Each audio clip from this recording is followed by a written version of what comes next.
This is HiMrSmiles. Okay, so the next video we're going to watch is called Crypto Bailout, Warning to Investors by this guy, Maher on YouTube. I really like this guy. He's got some good stuff. And yeah, let's see what he has to say. Here in the world of crypto, we've seen a thing or two. Stablecoin collapse, major hacks, frozen funds, defaulted loans. It's been a weird month. And in our darkest hour, a hero rises. Kind of. Two struggling crypto firms, Voyager Digital and BlockFi, received massive loans. See, the crypto industry is kind of on its last leg, and these loans are meant to help prevent total collapse and possibly some personal gain as well that we're going to discuss in a minute. Whoa, whoa, whoa. Are we just throwing crypto under the bus right now? Crypto's just done? Is that what he's saying? What? The loans were supplied by companies owned by Sam Bankman-Fried, FTX, and Alameda Research. What's interesting about this is a lot of people are saying this story sounds awfully similar to a fella named JP Morgan. And I don't know about you, but it's been a while since I read my high school history textbook, so I don't remember much about another guy who single-handedly attempted to save an industry. But before we dive into this fascinating comparison, let me tell you about today's sponsor. Myself. Well, my company, Finova. Markets are extremely shaky right now, and it's great to have a friend in the finance business. On Finova, we have a massive community of investors chatting about the latest tactics and strategies and making a lot of money doing it. Yeah, I'm just jiving with the music. It's pretty good. We have live coaching calls every single day, trade signals, research reports, and so much more for as little as $10 a month. There's really nothing else quite like it. Also, we are now running a 7-day free trial, so check it out for yourself, see if you like it. That is linked down below. Now, before we start looking into whether this comparison between Sam Bankman-Fried, let's just call him SBF, and JP Morgan is accurate. Oh, by the way, just look at the cutting. Look at the cutting job on this Sam Bankman guy. You gotta pay your Photoshop guy a little more. They can actually cut out the white in the hair if you just. There's a couple settings where you can actually you can trim that. You can cut out the white behind the hair. Let's review some highlights or lowlights. Is that a thing? Of what's happening in this horror show lately. A few crypto VC firms like Three Arrows Capital found themselves unable to pay back loans that they had taken out, usually on leveraged positions. It's almost always leveraged positions. Crypto exchanges like Celsius ran into liquidity issues, so they prevented customers from removing funds from the platform. It's a bit like watching dominoes fall. Ooh, that's not good. That's not good. That's like come on, history. That's like when the Great Depression happened. And people were freaking out like, hey, I want my money. I want my cash. Cash is reliable right now.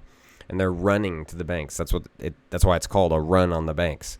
Everybody wants their cash because they know cash is more reliable. They know it's not going to fluctuate, or they're not going to lose their money if they have it in their hand. And so I guess this is kind of what he's talking about with crypto right now. Like people want their money back. They don't want it in these crypto systems, so they're trying to cash out. And apparently, some of these platforms, like the one he was just talking about, is holding on to the crypto to kind of keep that asset store or keep liquidity so that they actually can say they have money in their system. Interesting. Fall. Each time a new exchange, crypto project, or VC firm ran into a problem, the more panic ensued and the worse this tailspin gets for the entire crypto market. Oh my God! Okay, it's happening. Everybody stay calm. What's happening? Everyone, what's the procedure? Stay calm. This is what's called It's happening. Get out now. Contagion. Only so many bad things can happen in an industry before everyone's like, I'm out, and the whole industry just collapses, or sometimes even the whole economy collapses for a while. Clearly, Celsius and Three Arrows Capital aren't the only crypto companies in trouble. The whole space is in rough shape. BlockFi. So if you want to hold on to your crypto and you're scared to have it on one of these platforms, I mean, you could always just get a hardware wallet, like literally just a USB that's encrypted that stores all your crypto. That is an option. Or you could just sell it all and get out of the market, just like this guy's talking about.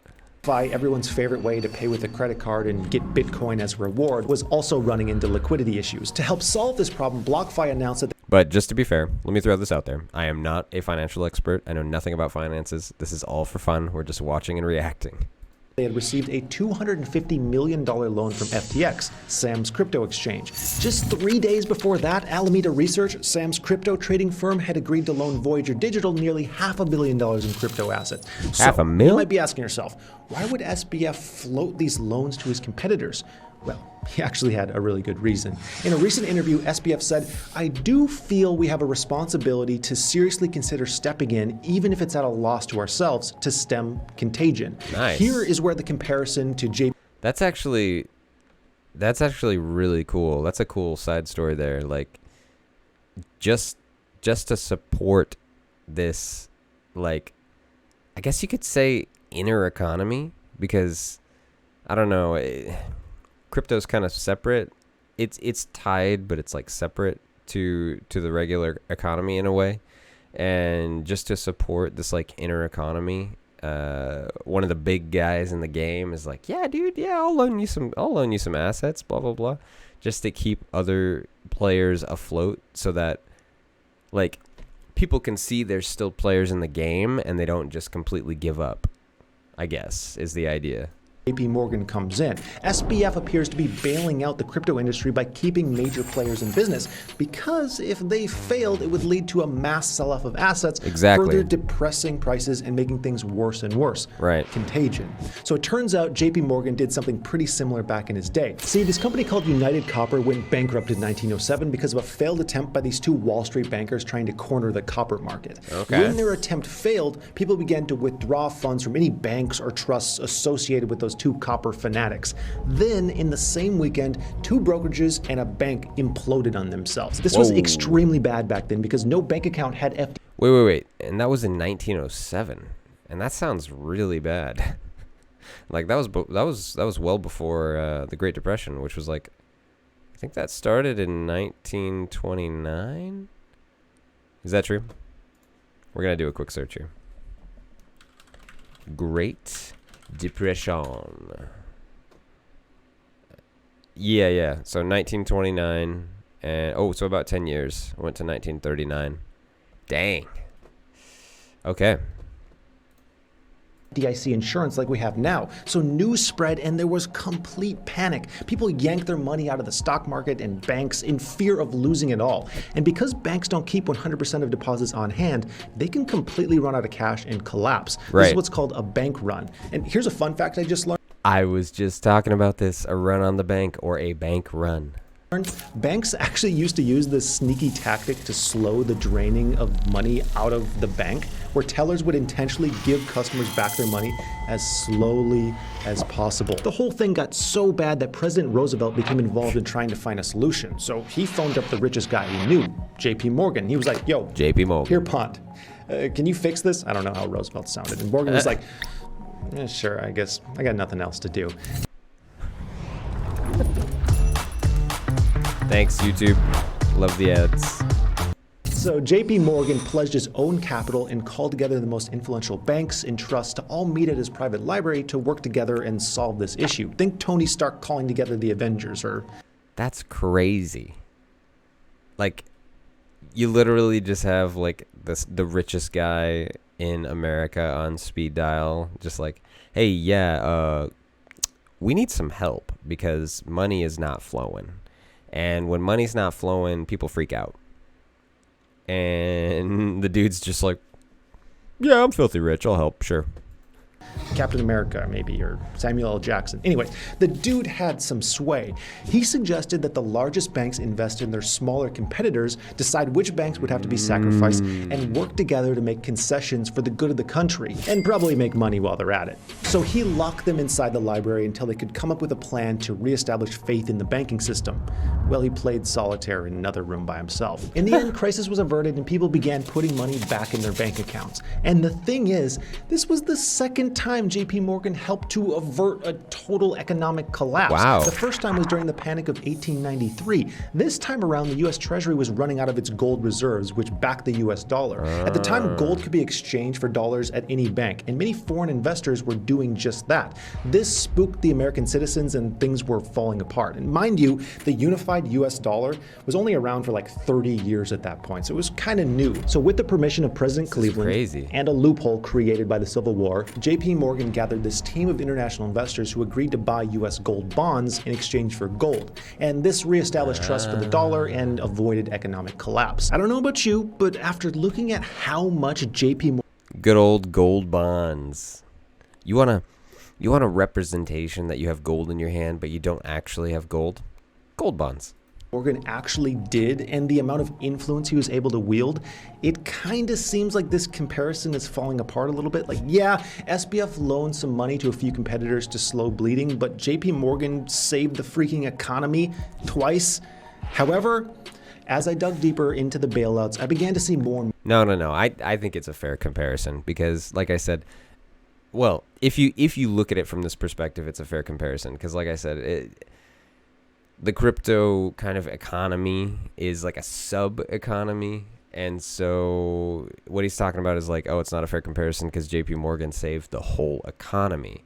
Well, this other guy who's helping the crypto economy is saving the kind of crypto economy. So I think it's fair.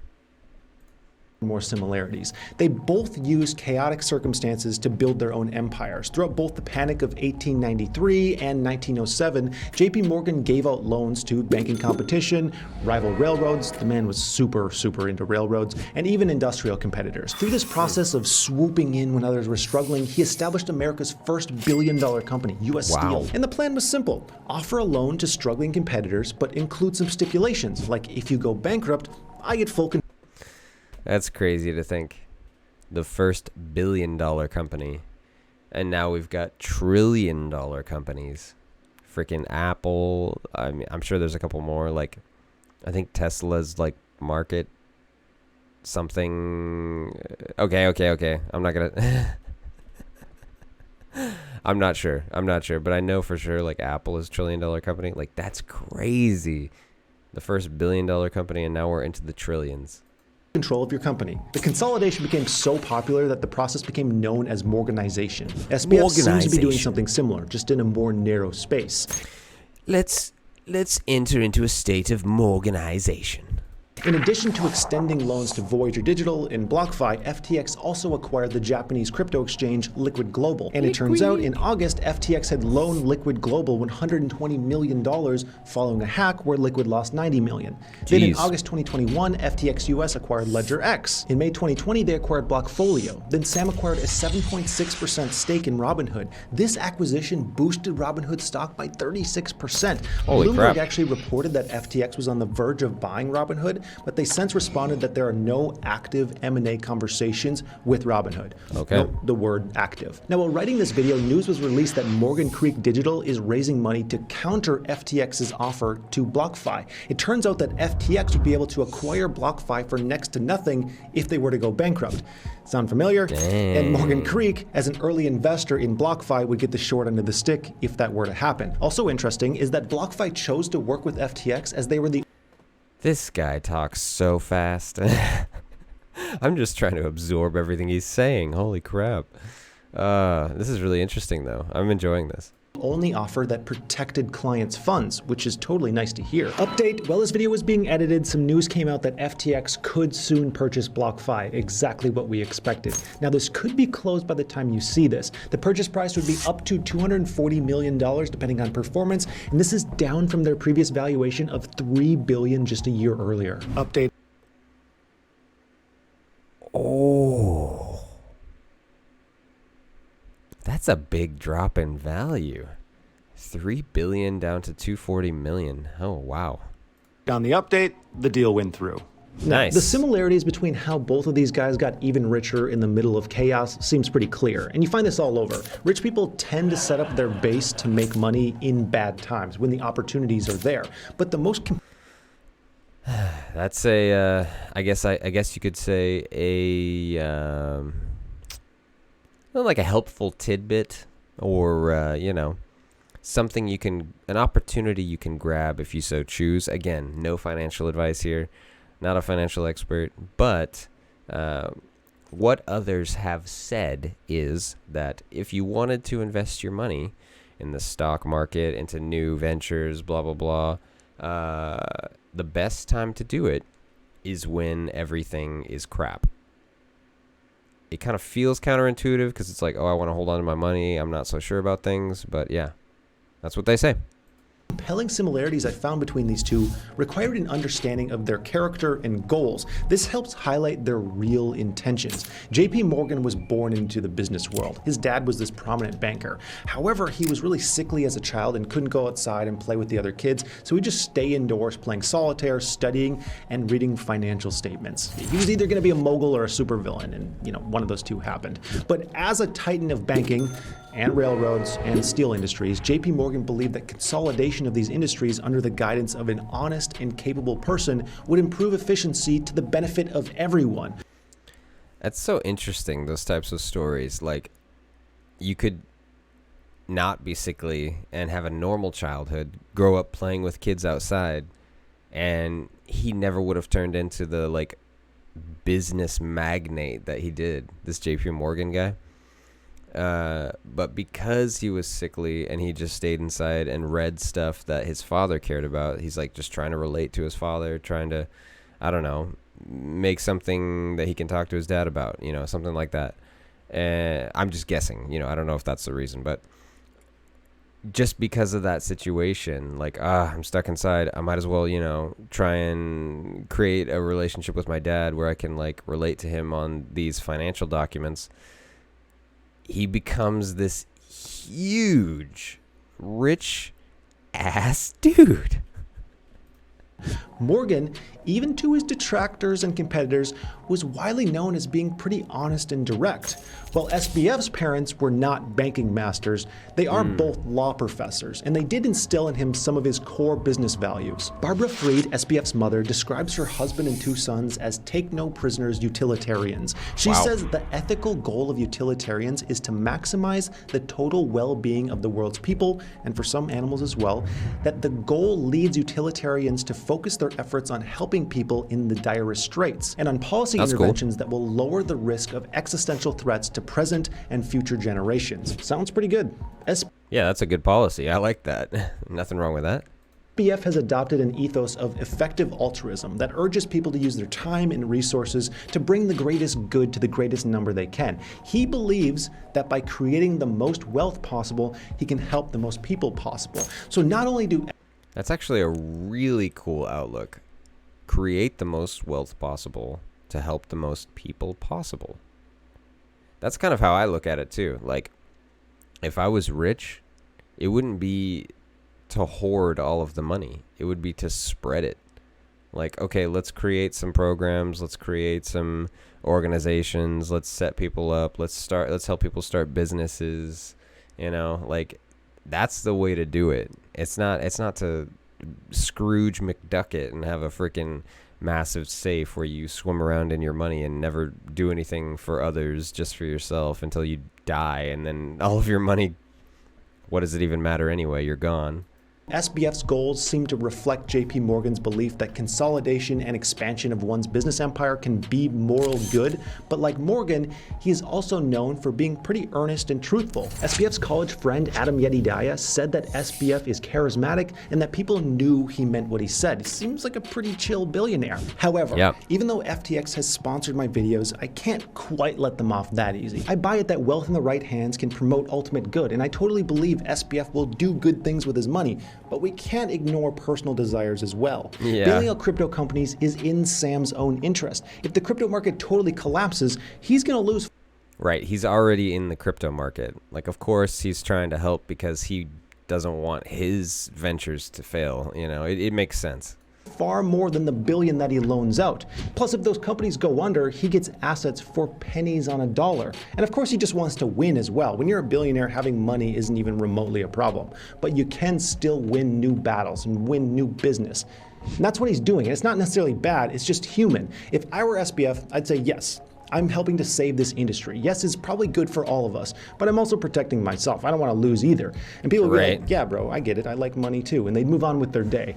So overall, I think that these loans to crypto companies are a net win for the average investor. I'm glad that FTX and Sam did this. It's just going to mean more consolidation to a few key players, for better or for worse. Dang. So this Maher guy, dang, he talks fast. But he has some good stuff. If you listen to that, like if you really paid attention to that, like learning all that about JP Morgan and about this SDF guy and just like the whole crypto market and how he's trying to like kind of boost it, like, hey, share the wealth so that the whole market doesn't collapse. Yes, it's in his self-interest as well, but he's also helping others. It's really interesting, like really cool stuff, and learning more about like other financial crises in the past too, and kind of, I guess, what you can learn from that. Yeah, it's really interesting. So, anyways, good video. Should I say great video? By Maher. Crypto bailout warning to investors. If you guys want to check out his video, follow this guy, or I should say give him a subscribe, you should do so. It's good stuff.